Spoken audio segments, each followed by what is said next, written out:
नमस्कार दोस्तों, welcome back to my YouTube channel Srishti. और जैसा आप सभी को पता है कि हम जीसीएस एग्जाम के पहले करंट अफेयर्स के रिवीजन के लिए एक इम्पोर्टेंट टॉपिक्स की सीरीज स्टार्ट कर चुके हैं, जिसका जो पहला वीडियो था वो इंडिसेस और रिपोर्ट्स के ऊपर था, जिसमें हमने सारी इम्पोर्टेंट इंडिसेस और रिपोर्ट्स को कवर किया था। उसी सिलसिले में दूसरा वीडियो गवर्नमेंट स्कीम्स के ऊपर है। 2024 और 2025 की सभी इम्पोर्टेंट स्कीम्स को हम इसमें कवर करने वाले हैं। तो आइए देखते हैं।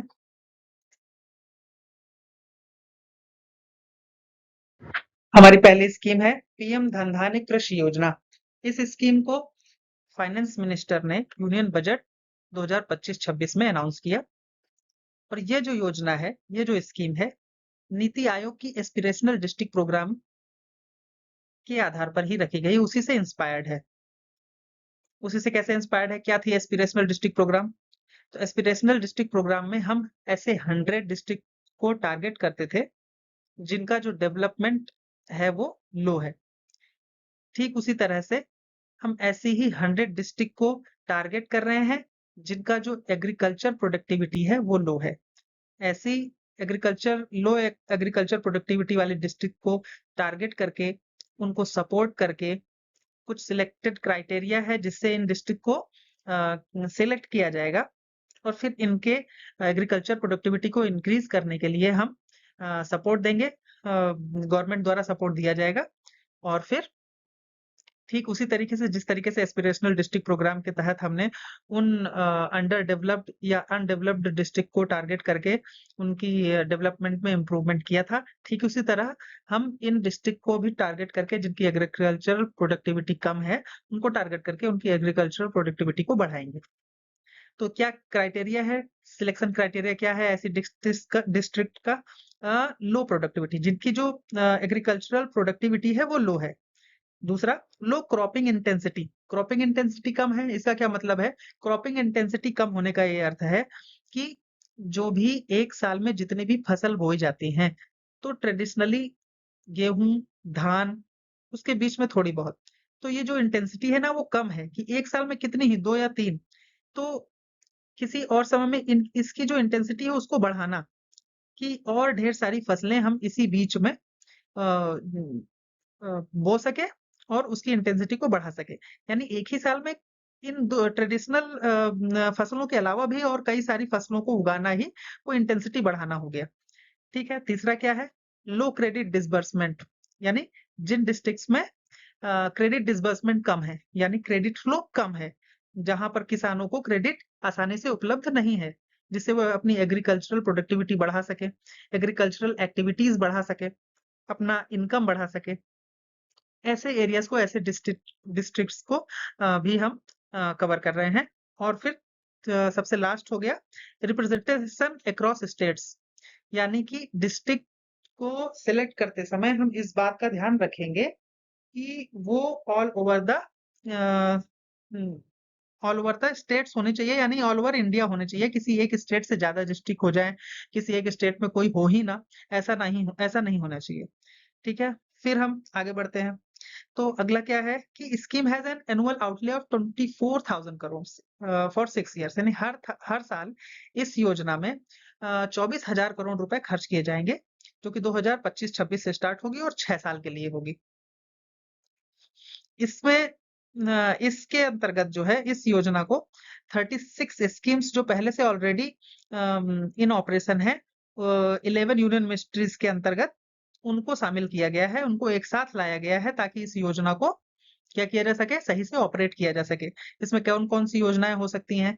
इसमें वो सारी योजनाएं हैं जो ऑलरेडी ऑपरेशन में है, जैसे एग्रीकल्चर सब्सिडी, उनको फाइनेंशियल असेसमेंट जो दिया जाता है, किसान क्रेडिट कार्ड, और इसी तरीके से डिफरेंट मिनिस्ट्रीज के अंडर में जो स्कीम्स चल रही हैं उनको यूनिफाई कर दिया गया है और फिर इस योजना को लागू किया गया है। इसकी देख-रेख के लिए कौन है? इसकी देख-रेख के लिए एक सेंट्रल नोडल ऑफिसर तैनात किया जाएगा, जो इसकी देख-रेख करेगा। वो क्या करेगा? इसके इम्प्लीमेंटेशन, स्मूथ इम्प्लीमेंटेशन के लिए इसको अपॉइंट किया गया है। और जो इसका जो एक डिस्ट्रिक्ट धन धान्य समिति बनाई जाएगी, उस धन धान्य स उस धन धान्य समिति में जो वहाँ के इम्पोर्टेंट फार्मर्स होंगे, फार्मर लीडर्स होंगे, उनको उसमें रखा जाएगा और वो एक योजना बनाएंगे, एक प्लान बनाएंगे कि हम किस तरीके से यहाँ एग्रीकल्चरल प्रोडक्टिविटी को इंक्रीज करेंगे। फिर वो प्लान जो है नीति आयोग को सौंपा जाएगा। नीति आयोग उन प्लान्स को गाइड करेगा, रिव्यू करेगा, फिर उनको वापस देगा कि इस तरीके से इम्प्लीमेंट करना चाहिए। ठीक है, तो ये थी हमारी धन धान्य कृषि योजना जो यूनियन बजट 2025-26 में फाइनेंस मिनिस्टर ने अनाउंस की थी।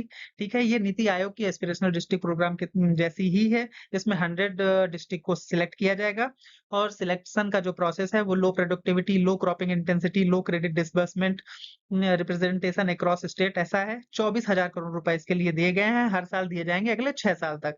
ठीक है, इसमें 36 स्कीमों को आपस में मिलाया गया है जो अलग अलग मिनिस्ट्रीज से हैं और इसके लिए एक सेंट्रल नोडल ऑफिसर रखा जाएगा। इसके साथ ही साथ नीति आयोग जो है नीति आयोग जो है वो डिस्ट्रिक्ट प्लान को रिव्यू करेगी, गाइड करेगी। तो डिस्ट्रिक्ट प्लान बनाएगा कौन? डिस्ट्रिक्ट धन धान्य समिति। तो ये थी हमारी पहली योजना, पहली स्कीम, पीएम धन धान्य कृषि योजना। ठीक है, अब चलते हैं हम अगली योजना में।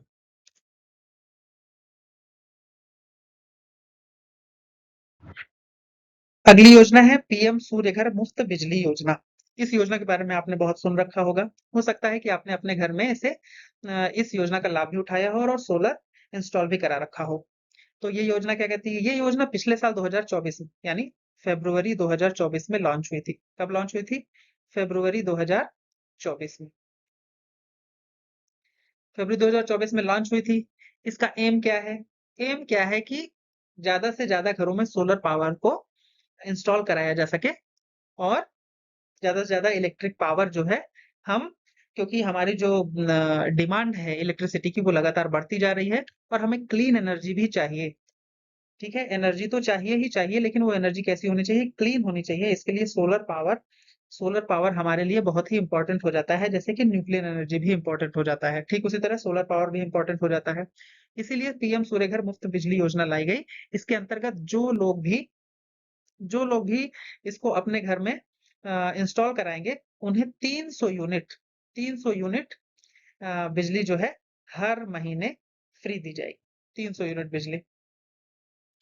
इसका एम क्या है? Free electric power to 1 crore household in India. ये 1 करोड़ लोगों के घर में, 1 करोड़ लोगों के घर में इसको क्या करेंगे? जो लोग सोलर पावर अपने घर में इंस्टॉल कराएंगे, उन्हें 300 यूनिट बिजली फ्री रहेगी। ये 2 लेवल पर काम करती है, एक नेशनल लेवल पर और एक स्टेट लेवल पर। नेशनल लेवल पर इसे कौन देखता है? नेशनल लेवल पर इसे एक एनपीआईए करके एक एजेंसी है, जो नेशनल प्रोग्राम इम्प्लीमेंटेशन एजेंसी है। नेशनल प्रोग्राम इम्प्लीमेंटेशन एजेंसी मतलब जो भी प्रोग्राम होगा नेशनल लेवल पर, उसे इम्प्लीमेंट कराने का जो जिम्मेदारी है, जो रिस्पॉन्सिबिलिटी है, वो एनपीआईए की होती है। फिर दूसरा स्टेट लेवल पर है। स्टेट लेवल पर कौन होते हैं? स्टेट लेवल पर डिस्कॉम्स हैं और कहते हैं पावर हाउसेस हैं। ये क्या करते हैं? एनर्जी डिपार्टमेंट है, इलेक्ट्रिसिटी डिपार्टमेंट है, ये इस योजना को फिर स्टेट लेवल पर देखते हैं और उसे इम्प्लीमेंट कराते हैं। तो कौन देखते हैं? डिस्कॉम्स होते हैं, पावर हाउस होते हैं, इलेक्ट्रिसिटी डिपार्टमेंट जो होता है उस स्टेट का, वो उसे स्टेट लेवल पर देखता है।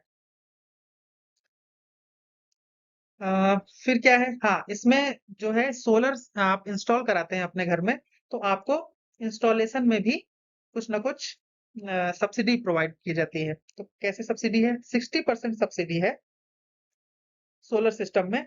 2 किलोवाट कैपेसिटी का अगर आप सोलर पावर अपने घर में इंस्टॉल कराते हैं तो 2 किलोवाट, और 40% सब्सिडी है 2 किलोवाट से 3 किलोवाट के बीच में। अगर आप इंस्टॉल कराते हैं तो उसको 40% सब्सिडी आपको दी जाएगी। ठीक है, चलिए बढ़ते हैं अगले योजना की तरफ। एनपीएस वात्सल्य योजना। एनपीएस वात्सल्य योजना भी काफी न्यूज में रही है। तो ये क्या है? फाइनेंस मिनिस्टर ने इस योजना को 2024-25 वाले बजट में अनाउंस किया था। कब अनाउंस किया था? Union budget 2024-25। कौन सी योजना? एनपीएस वात्सल्य योजना। एनपीएस वात्सल्य योजना एनपीएस स्कीम के बाद आई है। एनपीएस स्कीम क्या होती है? एनपीएस स्कीम एक नेशनल पेंशन सिस्टम है, जो कि ओल्ड पेंशन सिस्टम के ओल्ड पेंशन सिस्टम को रिप्लेस करता है। जिसके बाद नया एनपीएस सिस्टम आया, जिसको न्यू पेंशन स्कीम या नेशनल पेंशन सिस्टम भी कहते हैं। और आज अब जो है पेंशन पुरानी तरीके से नहीं मिलती है, न्यू पेंशन सिस्टम के तहत ही मिलती है। उसी उसी आधार पर एनपीएस वात्सल्य स्कीम भी लॉन्च की गई है। इसमें क्या हो गया, माइनर्स के लिए जो 18 साल से कम एज के लिए हैं। ये किसके लिए है? माइनर्स के लिए है, जो 18 साल से कम एज के हैं, उनके लिए ये योजना लाई गई है। इसमें क्या करना है? इसमें आप यदि हर साल हर साल 1000 रुपए हर साल 1000 रुपए एक अकाउंट में कंट्रीब्यूट करते हैं, तो आपका जो अकाउंट है वो लगातार मेंटेन बना रहेगा। इसमें करना क्या है? मिनिमम इनिशियल जो कंट्रीब्यूशन है वो 1000 रुपए का है, और हर साल आपको 1000 रुपए कम से कम अपने इस अकाउंट में डालने होंगे, जिसके बाद ये जो आपका जो अकाउंट है वो एक्टिवेट बना रहेगा, मिनिमम 1000 का, और मैक्सिमम आप जितना चाहें उतना डाल सकते हैं। ये क्या करता है? 18 अच्छा, जैसे ही आप 18 साल के हो जाएंगे, तो जो आपका ये आपने जितने भी रुपए इसमें इकट्ठे किए हैं, हर साल 1000 या 1000 से ज्यादा जितने भी आप इकट्ठे करते जाएंगे, जिसमें गवर्नमेंट भी मिलाती है, 10% आपका रहता है, 10% गवर्नमेंट का रहता है। फिर जैसे ही 18 साल का बच्चा हो जाएगा, 18 साल का होते ही उसका जो अकाउंट होगा वो स्टैंडर्ड एनपीएस सिस्टम में कन्वर्ट हो जाएगा, जो कि स्टैंडर्ड एनपीएस सिस्टम है, जो कि 18 साल से ज्यादा लोगों के लिए है। और फिर पेंशन कब मिलेगी? पेंशन तो 60 के बाद ही मिलेगी। जब 60 के हो जाएंगे, तब उस एनपीएस सिस्टम के थ्रू पेंशन आपको मिलना स्टार्ट हो जाएगी। फिर इसके लिए आपको गवर्नमेंट का एम्प्लॉय होना जरूरी नहीं है। कोई भी बच्चा किसी भी घर का हो, किसी भी तरह का हो, उसके लिए आप इसको ये एनपीएस वात्सल्य योजना के तहत उसका अकाउंट खुला सकते हैं। इस अकाउंट को जब अकाउंट खुलता है तो एक कार्ड प्रोवाइड होता है, जिसको हम प्रान कार्ड बोलते हैं, परमानेंट रिटायरमेंट अकाउंट नंबर।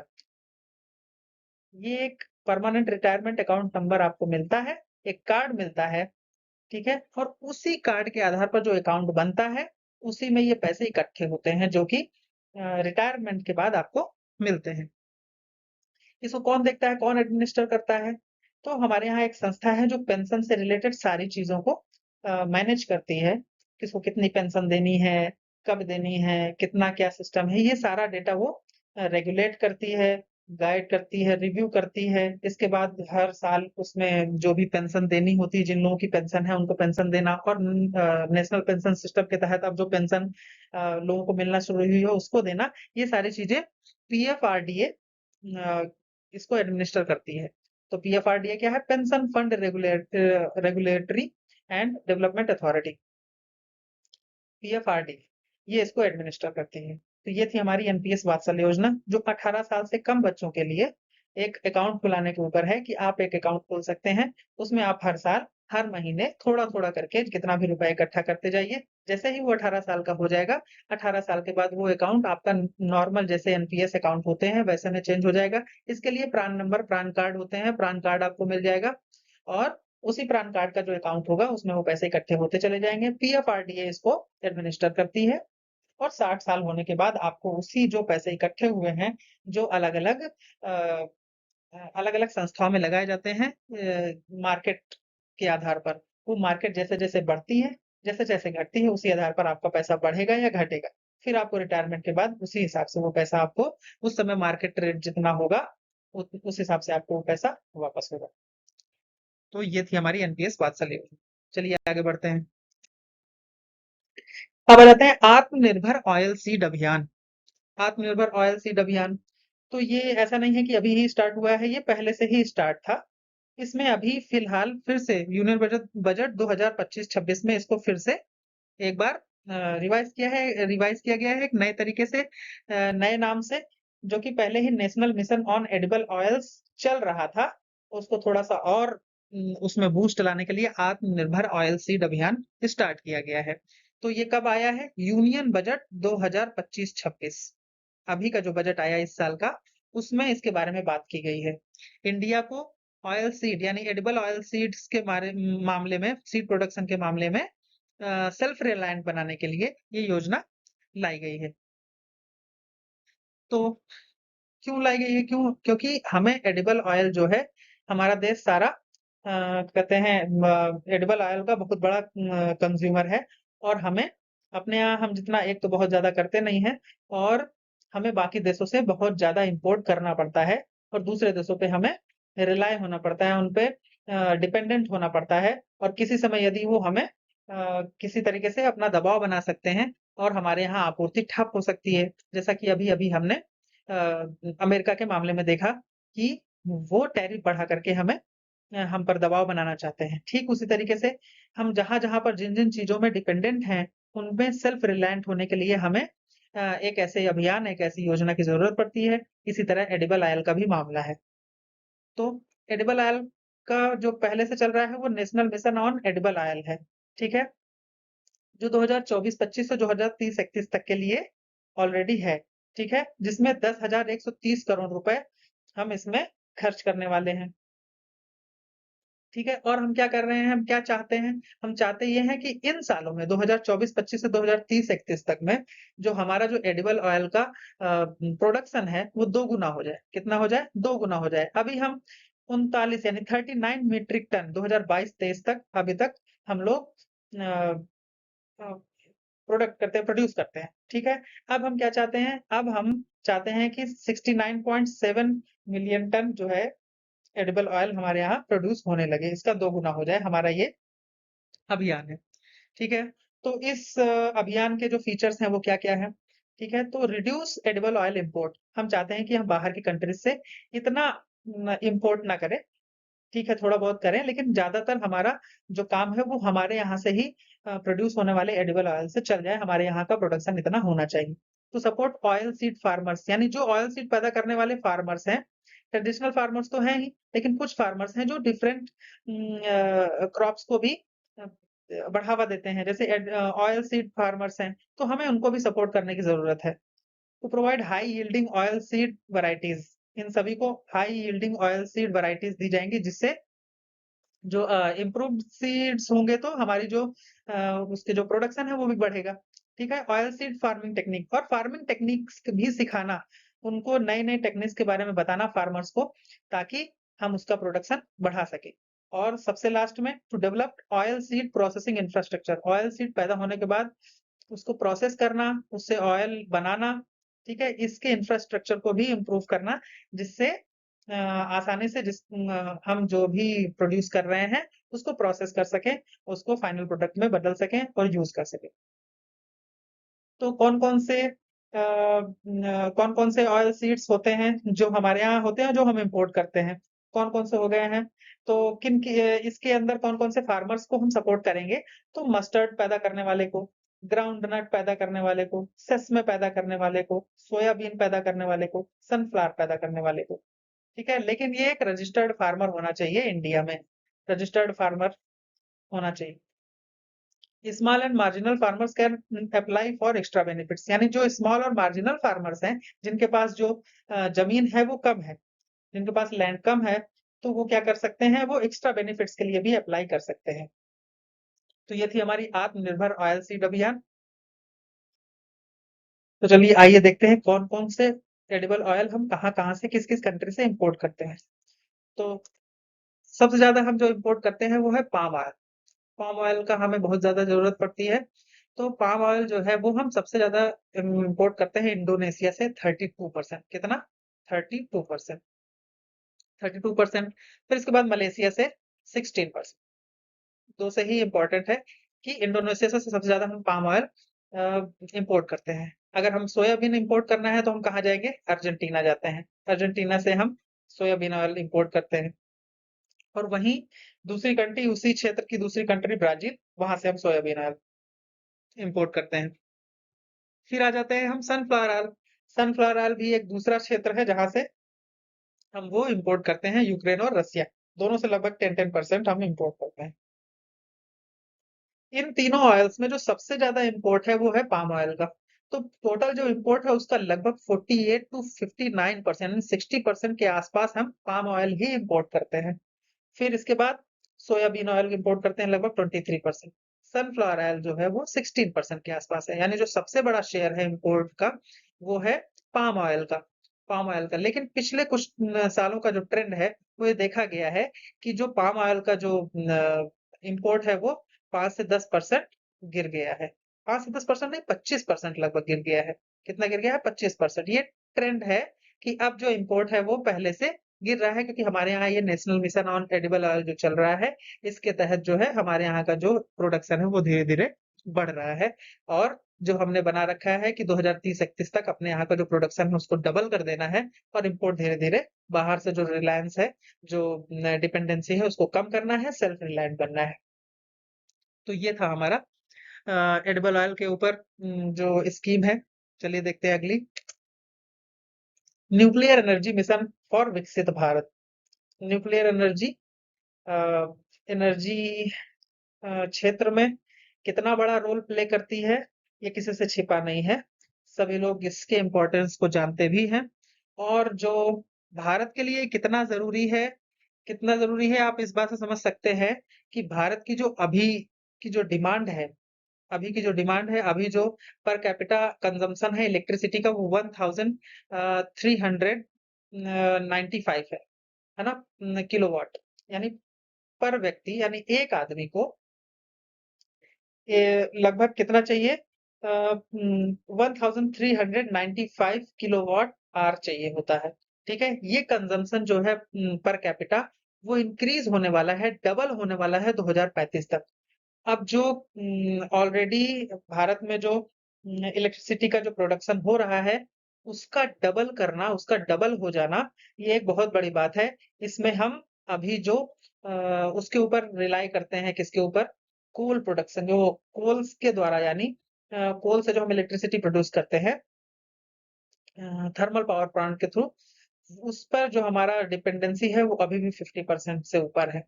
और उसको बदलना, उसको रिप्लेस करना न्यूक्लियर पावर से, सोलर पावर से, हाइड्रो पावर से, इन सब से बदलना, रिन्यूएबल एनर्जी से बदलना हमारे लिए बहुत जरूरी हो जाता है। हम पेरिस एग्रीमेंट में भी, पेरिस समझौते में भी अपना जो है कमिटमेंट दे चुके हैं, और हम पेरिस एग्रीमेंट को कंप्लीट करने वाले, उस कमिटमेंट को पूरा करने वाले जो देश हैं उनमें से एक है। तेजी से पूरा करना है, और उन उन टारगेट्स को केवल पूरा ही नहीं कर रहे हैं, समय से पहले भी पूरा कर रहे हैं। तो उसी उसी लाइन में न्यूक्लियर एनर्जी मिशन भी आता है, इसीलिए न्यूक्लियर एनर्जी मिशन हमारे लिए बहुत इंपॉर्टेंट हो जाता है। तो क्या दिया गया है इस मिशन में? तो इस मिशन के अंतर्गत हमने क्या किया है, हमने एक टारगेट बनाया है। इस टारगेट के अंतर्गत हम 1 लाख मेगावाट जनरेशन करना चाहते हैं। 1 लाख मेगावाट जनरेशन करना चाहते हैं बाय 2047 तक। 2047 तक हम चाहते हैं कि हमारा जो न्यूक्लियर एनर्जी का जो प्रोडक्शन है वो 1 लाख मेगावाट हो जाए। क्यों? क्योंकि ये हमारे net zero emission target by 2070 को पूरा करने में बहुत क्रिटिकल रोल प्ले करता है।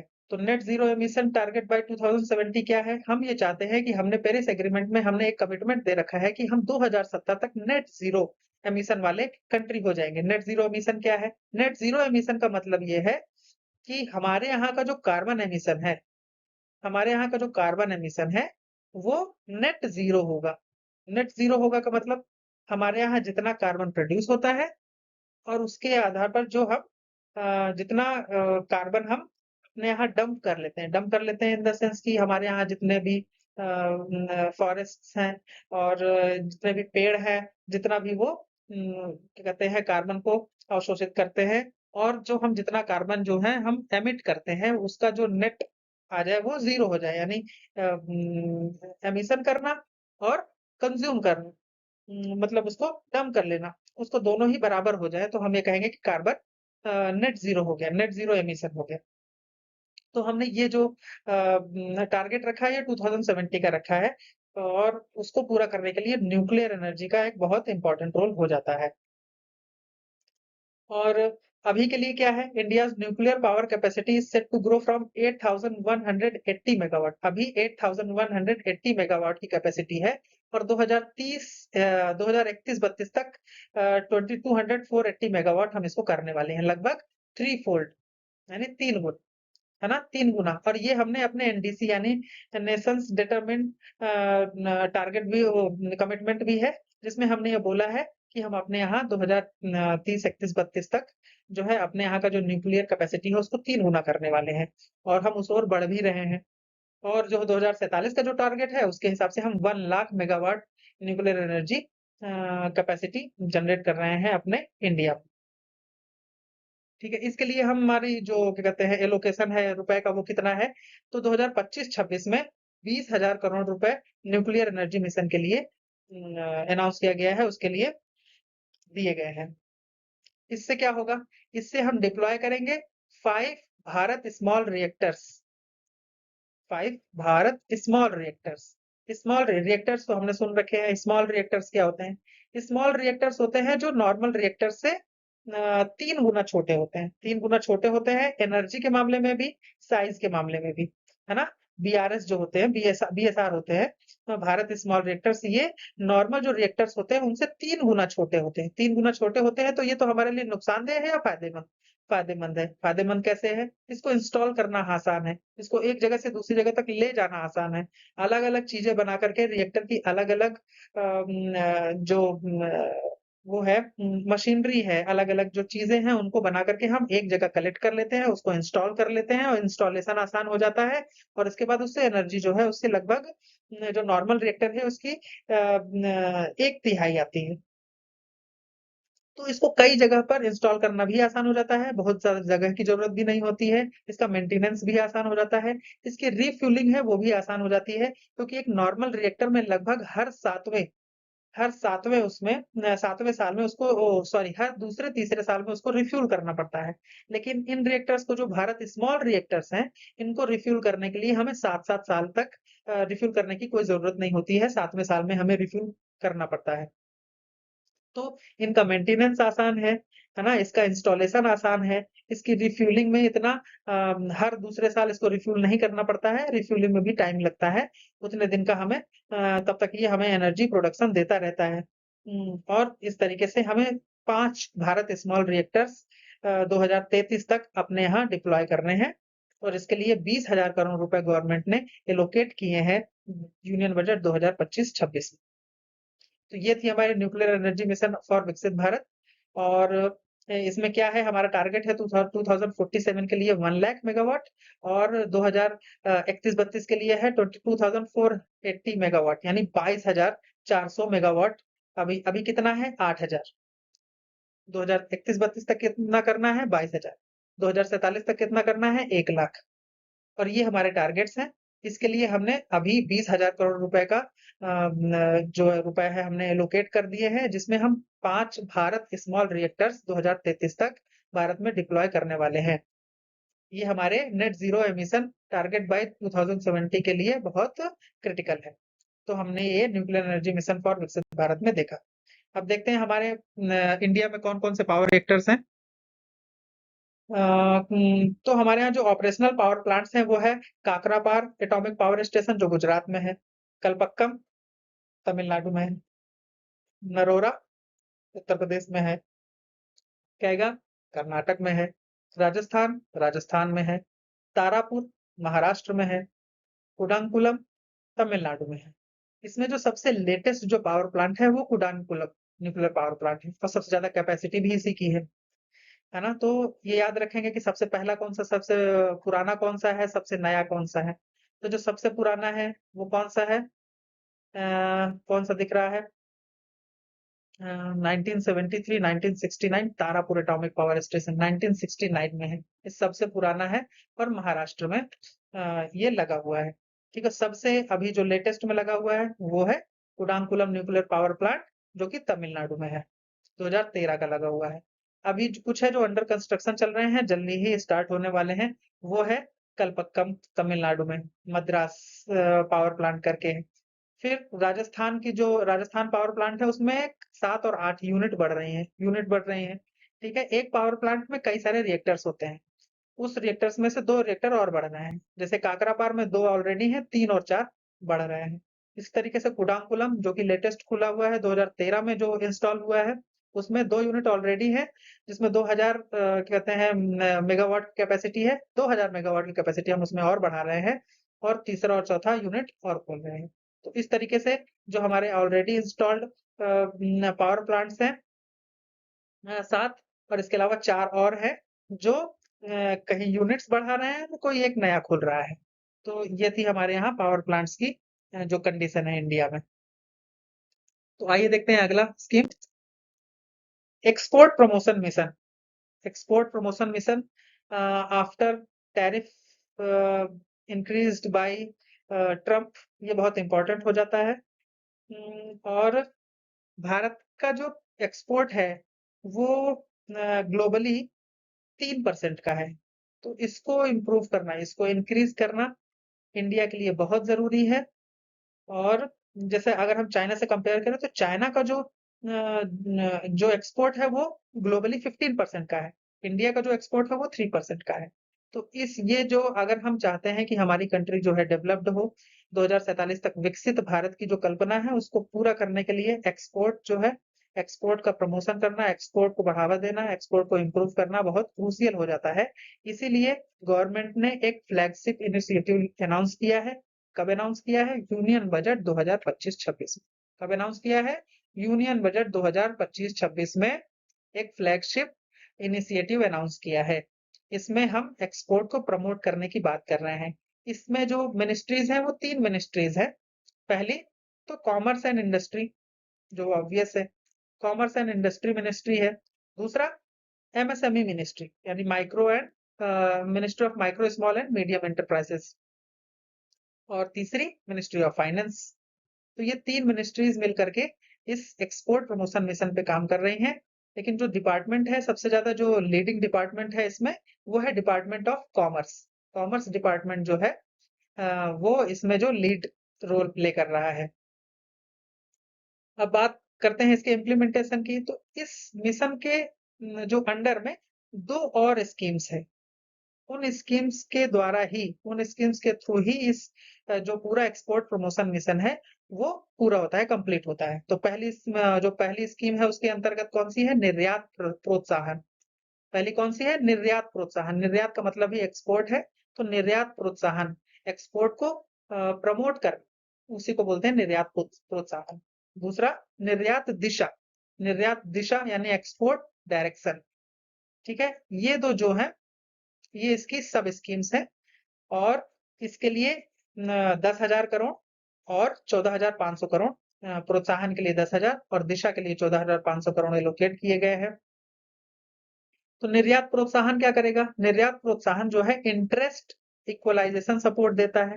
इंटरेस्ट इक्वलाइजेशन सपोर्ट क्या है? मतलब एक्सपोर्ट के लिए आप जो इंडस्ट्रीज हैं, इंडस्ट्रीज को मैन्युफैक्चरिंग बढ़ानी पड़ेगी, अपना प्रोडक्शन बढ़ाना पड़ेगा। उसके लिए एक्सपोर्ट करने के लिए जो पैसा चाहिए होता है, जो पैसा उधार लिया जाता है, उसमें जो इंटरेस्ट लगता है वो बाकी चीजों की तुलना में, बाकी चीजों के कंपैरिजन में एक्स्ट्रा है। तो उसको इक्वलाइज करना, उसको कम करना, है ना, दूसरों के बराबर लाना, ताकि एक्सपोर्ट को हम प्रमोट कर सके। अल्टरनेटिव ट्रेड फाइनेंस इंस्ट्रूमेंट यानी ट्रेड को बढ़ाने के लिए, ट्रेड को इम्प्रूव करने के लिए जो फाइनेंशियल इंस्ट्रूमेंट्स हैं उनको इंक्रीज करना, ताकि आसानी से लोन लिया जा सके। फाइनेंशियल इंस्ट्रूमेंट्स हैं वो आसानी से उनके बीच की जो सिक्योरिटी है, जो ट्रस्ट है, उसको इम्प्रूव किया जाए, ताकि आसानी से जैसे गवर्नमेंट गारंटर बन जाती है, तो जब गारंटर बन जाती है तो सारी गारंटी गवर्नमेंट की हो जाती है।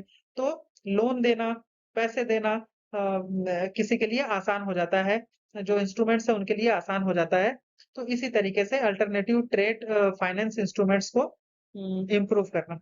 Credit card for exports through e commerce यानी ई कॉमर्स वाले कंपनीज हैं, ई कॉमर्स की कंपनीज को क्रेडिट कार्ड अवेलेबल कराना, यानी ताकि वो किसी भी समय अगर पैसे की जरूरत है तो क्रेडिट कार्ड के थ्रू वो कितना भी लोन ले सकते हैं, कितना भी अपने लिए वो यूज कर सकते हैं लोन लेकर के। फिर आ जाते हैं, तो ये निर्यात प्रोत्साहन में इन चीजों पर काम किया जा रहा है। निर्यात दिशा की बात करें तो निर्यात दिशा में क्वालिटी कंप्लायंसेस यानी जो क्वालिटी है, एक्सपोर्ट में जो प्रोडक्ट्स हैं जो जा रहे हैं दूसरे कंट्रीज में, उनकी जो क्वालिटी है उसको इम्प्रूव करना। ग्लोबली दूसरे देशों के जो प्रोडक्ट हैं उसी चीज के, तो उनके बराबर की क्वालिटी हो, उनसे अच्छी क्वालिटी हो, इसको इम्प्रूव करना, उनके बराबरी करना, उनसे अच्छी क्वालिटी कर देना, ये निर्यात दिशा के अंतर्गत आता है। ओवरसीज मार्केट डेवलपमेंट यानी ओवरसीज जो मार्केट है उनमें बढ़ाना, उसका ये गवर्नमेंट ही कर सकती है। गवर्नमेंट के लिए ये करना ज्यादा आसान हो जाता है, क्योंकि वो जाकर के वहां के लोगों से, वहां की गवर्नमेंट से, दूसरे गवर्नमेंट से डायरेक्ट मिलना, वहां से ट्रेड डील करना, वहां से टैरिफ कम कराना, इन सब से वहां मार्केट डेवलप होता है। अगर वहां से टैरिफ कम है या फिर जीरो टैरिफ है तो यहाँ का जो प्रोडक्ट है वहां पर सस्ता ही बिकता है। अदरवाइज अगर टैरिफ लग जाता है 10%, 15%, तो अगर मान लेते हैं कि कोई चीज 10 रुपए की है और उसमें कहते हैं 50% का टैरिफ लग जाता है, तो वो 15 रुपए की वहां बिकेगी। 25% का टैरिफ लगता है तो 12.5 रुपए की मिलेगी। और फिर लास्ट में क्या है, ब्रांडिंग, यानी अपने यहाँ के जो प्रोडक्ट्स हैं उनकी ब्रांडिंग करना, है ना। उनके ब्रांडिंग करने पर उसकी जो पहुंच है वो लोगों तक आसान हो जाती है। तो ये थी हमारे एक्सपोर्ट प्रमोशन मिशन। और चलिए देखते हैं अगला। पीएम विकसित भारत रोजगार योजना और मिशन सुदर्शन चक्र, ये दोनों ही योजना और दोनों ही ये मिशन और ये जो रोजगार योजना है, दोनों को ही प्रधानमंत्री ने 15 अगस्त के अपने स्पीच में दोनों के बारे में बताया है, दोनों के बारे में जनता को इंट्रोड्यूस किया है। तो देखिए वो उन्होंने इसके बारे में क्या कहा है, पीएम विकसित भारत रोजगार योजना। तो इस योजना के अंतर्गत जो भारत की जो डेमोग्राफिक डिविडेंड है, जो यूथ है, जो आगे जो भारत के ग्रोथ में एक बहुत ही क्रूशियल रोल प्ले करने वाला है और प्ले कर भी रहा है, तो उनके लिए भारत में पीएम विकसित भारत रोजगार योजना लॉन्च की गई है, जो कि भारत को विकसित बनाने 2047 तक बनाने के लिए बहुत ही इम्पोर्टेंट है। तो इसके लिए उन्होंने क्या किया है, पीएम मोदी ने एक कहते हैं इस योजना को लॉन्च किया है, जिसके अंतर्गत 1 लाख करोड़ रुपए की ये योजना है। और जो न्यूली एम्प्लॉयड यूथ है, जो नए लोग एम्प्लॉय होंगे, इसके अंदर 3 करोड़ जो जॉब्स है, 3 करोड़ जॉब्स को टारगेट दिया जा रहा है, कि 3 साढ़े 3 करोड़ जो यूथ्स हैं उनको जॉब दी जाएगी। और मिनिमम सैलरी उनकी कितनी होगी, 15,000 होगी। कितनी होगी, 15,000 होगी। तो ये थी पीएम विकसित भारत रोजगार योजना। इसका डिटेल अभी जो है, क्योंकि अभी केवल इसमें जो पीएम की स्पीच है उसमें कहा गया है, तो इसकी केवल इतनी ही जानकारी है कि ये 3.5 करोड़ लोगों को टारगेट कर रहा है, जिसका जो मिनिमम वेज होगा वो रुपए 15,000 होगा। इसके लिए 1 लाख करोड़ रुपए की ये एम्प्लॉयमेंट स्कीम है, अलॉट हुए हैं इसके लिए। दूसरा, मिशन सुदर्शन चक्र। मिशन सुदर्शन चक्र जो है ऑपरेशन सिंदूर के बाद मिशन सुदर्शन चक्र को लॉन्च किया गया है। इसके तहत क्या है कि किसी भी सिविल प्लेसेस जैसे जो कहते हैं हॉस्पिटल्स हो गए, या अलग अलग डिपार्टमेंट्स हो गए, मिनिस्ट्रीज हो गई, या लोगों के आने जाने के घूमने वाली जगहें हो गई, जो कि गवर्नमेंट के अंडर आती हैं, उन सभी जगहों पर हम कहते हैं rapid precise and powerful defence response system deploy करने वाले हैं, ताकि अगर कहीं पर भी कोई कभी सिक्योरिटी ब्रीच होता है तो हम उसको जल्दी से जल्दी रिस्पॉन्स कर सके और उसको डिफेंड कर सके, उन जगहों को डिफेंड कर सके। तो पीएम मोदी ने क्या कहा है, all public places will be covered by an expanded nationwide security shield by 2035, यानी 2035 तक सभी पब्लिक प्लेसेस में हम नेशन वाइड सिक्योरिटी शील्ड एक लगा देंगे, ताकि कभी भी कोई भी सिक्योरिटी ब्रीच ना हो सके। और ऐसा क्यों, तो ये क्यों किया जा रहा है, India commitment to self reliant defence, यानी हम अपने डिफेंस सिस्टम को पूरी तरीके से सेल्फ रिलायंट करना चाहते हैं। उस कमिटमेंट के इंडिया के उस कमिटमेंट को पूरा करने के लिए इस योजना को लाया गया है, इस मिशन को लाया गया है। ठीक है, तो ये थी पीएम विकसित भारत रोजगार योजना और मिशन सुदर्शन चक्र। अच्छा, अब कुछ योजनाएं हैं। अब ये कुछ योजनाओं की लिस्ट है जो ऑलरेडी एग्जिस्ट कर रही हैं, इनको एक बार जल्दी से गो थ्रू हो लेते हैं। इनमें पीएम आवास योजना है ना, 2000 अर्बन जो है 2015 में लॉन्च हुई थी, ग्रामीण 2016 में लॉन्च हुई थी। और इसके अंतर्गत जो इसका ऑब्जेक्टिव है वो क्या है कि सभी पुअर्स को एक पक्का हाउस मिल जाए। ठीक है, तो इसमें क्या है, free house with water, electricity and toilets, तो सभी गरीबों को ये घर देना। फिर सब्सिडी ऑन होम लोन्स, जो होम लोन ले रहे हैं उनको सब्सिडी मिलना। इनमें से ये सब्सिडी मिलने या फ्री घर मिलने में किनको प्रायोरिटाइज करना है, वीमेन हो और SC ST हो, इनको प्रायोरिटाइज करना है ना। सभी घरों का जियो टैगिंग और प्रॉपर सिलेक्शन किया जाएगा। तो ये था पीएम आवास योजना। मुद्रा योजना की बात करें तो मुद्रा योजना आई थी 2015 में। कब आई थी? 2015 में। मुद्रा योजना बहुत ही फेमस योजना है। इसमें क्या है, स्मॉल लोन्स मिलते हैं किसी बिजनेस को बढ़ाने के लिए। Give small loans to start और ग्रो बिजनेस, है ना? कोई बिजनेस स्टार्ट करना है या ग्रो करना है तो इसके लिए एक छोटा अमाउंट ऑफ लोन मिल जाता है। ठीक है, इसके लिए किसी गारंटर की जरूरत नहीं पड़ती, गारंटी की जरूरत नहीं पड़ती, क्योंकि गवर्नमेंट खुद गारंटी लेती है। और ये तीन उसमें बटा हुआ है, शिशु, किशोर और तरुण। इन तीनों के आधार पर तीनों का जो लोन है वो धीरे धीरे बढ़ता जाता है, और आप इतना इतना 50,000, 1 लाख और 5 लाख लोग इतना इतना लोन ले सकते हैं। इसमें क्या है, विमेन और यूथ को सपोर्ट करने के लिए योजना बनाई गई है। और जो इनको इनको मतलब इनको आसानी से विमेन को एम्पावरमेंट करने के लिए वो बिजनेस अपना स्टार्ट कर सके, और यूथ है वो अपना एक बिजनेस स्टार्ट कर सके। तो इस तरीके से इसके लिए मुद्रा योजना लाई गई है। फिर आ जाते हैं पीएम मातृ वंदन योजना। मातृ वंदन योजना 2017 में लॉन्च हुई थी। ये किसके लिए हुई थी? जो प्रेग्नेंट लेडी है और लैक्टेटिंग मदर्स हैं, उनके लिए ये योजना लाई गई थी। इसमें क्या है, 5,000 रुपए दिया जाएगा पहले चाइल्ड में, दूसरे चाइल्ड में 6,000 रुपए दिया जाएगा तब जब जो दूसरी चाइल्ड होगी वो गर्ल चाइल्ड होगी। ऐसा क्यों किया गया है? ताकि अगर गर्ल चाइल्ड को प्रोटेक्ट करने के लिए, है ना, उनको प्रोटेक्ट करने के लिए ही ये योजना लाई है। वो 6,000 रुपए का जो दूसरी कहते हैं गर्ल बच्ची है, तभी ये 6,000 का उसमें मिलेगा। ठीक है, साथ में हेल्थ चेकअप लगातार रेगुलरली होंगे आशा बहू जो होती हैं उनके थ्रू। और फिर जो न्यूट्रिशन न्यूट्रिशन होता है, ये जो गांव में आंगनवाड़ी चलते हैं उनके थ्रू उनको न्यूट्रिशन पहुंचाया जाता है, और हेल्थ चेकअप्स होते हैं आशा बहू के थ्रू। Money send to mother's account, जो मनी होती है वो सीधे माँ के अकाउंट में भेजी जाती है। अकाउंट में कैसे भेजी जाएगी? जो जनधन अकाउंट है उसमें डीबीटी के थ्रू भेजी जाती है।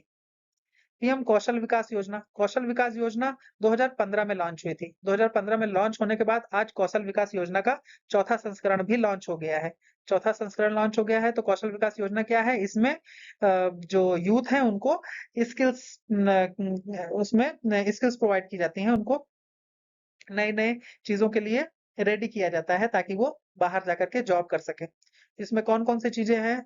पहले तो सिलाई, कढ़ाई, बुनाई और ढेर सारी जैसे लोहे का काम, इन सब का काम पहले शुरुआत में था।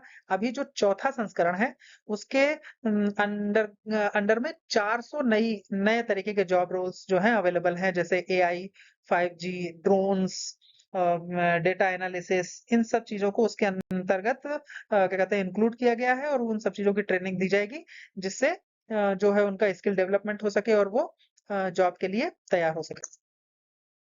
पीएम स्वनिधि योजना की बात करें तो 2020 में इस योजना को लॉन्च किया गया था। किस लिए लॉन्च किया गया था? स्ट्रीट वेंडर्स को अपना क्या कहते हैं काम को रिस्टार्ट करने के लिए, कोविड के बाद। कोविड के बाद, क्योंकि कोविड में जो जिस तरीके का माहौल था उसके बाद से सभी लोगों का जो बिजनेस है वो बहुत डाउन हो गया था। उसको दोबारा से रिस्टार्ट करने के लिए स्ट्रीट वेंडर्स के लिए एक ये पीएम स्वनिधि योजना लॉन्च की गई थी, जिसके अंतर्गत 10,000 का, फिर 20,000 का, फिर 50,000 का लोन प्रोवाइड किया जाता है। तो इसमें अगर डिजिटल पेमेंट्स है तो क्या कहते हैं कैशबैक भी मिलता है, क्रेडिट कार्ड भी मिलता है वेंडर्स को, और किसी भी लोन के लिए किसी भी गारंटी की जरूरत नहीं पड़ती है, क्योंकि गवर्नमेंट खुद गारंटर है। एमपी लैड्स योजना, है ना? एमपी लैड्स योजना क्या है? ये जो मेंबर ऑफ पार्लियामेंट है वो एक एक अपने क्षेत्र में क्या कहते हैं अपने क्षेत्र के विकास के लिए, डेवलपमेंट के लिए उनको फंड जो है प्रोवाइड किया जाता है। ये 1993 में लॉन्च हुई थी। तो कितना फंड प्रोवाइड किया जाता है? 5 करोड़। कितना प्रोवाइड किया जाता है? 5 करोड़। 5 करोड़ किया जाता है हर साल, लेकिन एक इंस्टॉलमेंट नहीं, दो इंस्टॉलमेंट में 2.5-2.5 करोड़ करके साल में 2 बार ये प्रोवाइड किया जाता है। अगर पैसा बच जाता है तो वो लैप्स नहीं होता है, अगले साल फिर से उसे हम यूज कर सकते हैं। अच्छा, special funds for SC ST areas. SC ST areas के लिए जो ये फंड है उसमें एक क्या कहते हैं स्पेशल एलोकेशन है, यानी इस 5 करोड़ में आपको 15% और 7.5%, यानी 15% आपको SC और 7.5% आपको ST वाले एरिया में खर्च करना ही करना है। ठीक है, और जो प्रोजेक्ट है वो डिस्ट्रिक्ट के द्वारा मैनेज किया जाता है। जो डिस्ट्रिक्ट के जो अथॉरिटीज हैं वो उसको मैनेज करते हैं, उसकी देखरेख करते हैं, सुपरवाइज करते हैं, है ना? इसके अंतर्गत रोड्स भी आते हैं, स्कूल्स भी आते हैं, वाटर टैंक बिल्ड करना ये भी आते हैं। आप कोई भी MP अपने कॉन्स्टिट्यूएंसी के अलावा भी किसी दूसरे एरिया में भी डेवलपमेंट जो कहते हैं ये योजना स्कीम्स है उनको लॉन्च कर सकता है, कोई काम करा सकता है। पर 25% से ज्यादा नहीं, 25% तक आप दूसरे एरिया में भी काम करा सकते हैं, बाकी आपको अपने एरिया में कराना होगा। और इसमें से एससी और एसटी के लिए 15% और एससी के लिए 15% और एसटी के लिए 7.5% आपको यूज करना ही होगा। ठीक है, तो ये थी एमपी लैड।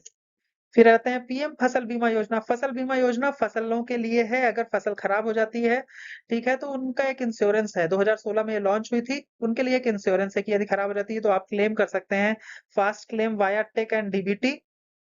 और इसमें सभी क्रॉप को कवर किया गया है। अगर कवर में फ्लड, ड्रॉट और पेस्ट्स की वजह से खराब हो जाता है तो उसमें जो है आप क्लेम कर सकते हैं और आपको वो हिस्सा आपको मिल जाएगा। प्रीमियम कितना भरना होता है? सिर्फ 2%। खरीफ की फसल के लिए 2% और रबी की फसल के लिए 1.5% का प्रीमियम आपको, जो भी आपको जो कहते हैं क्लेम मिलेगा, उसका 2% या 1.5% ही भरना होता है।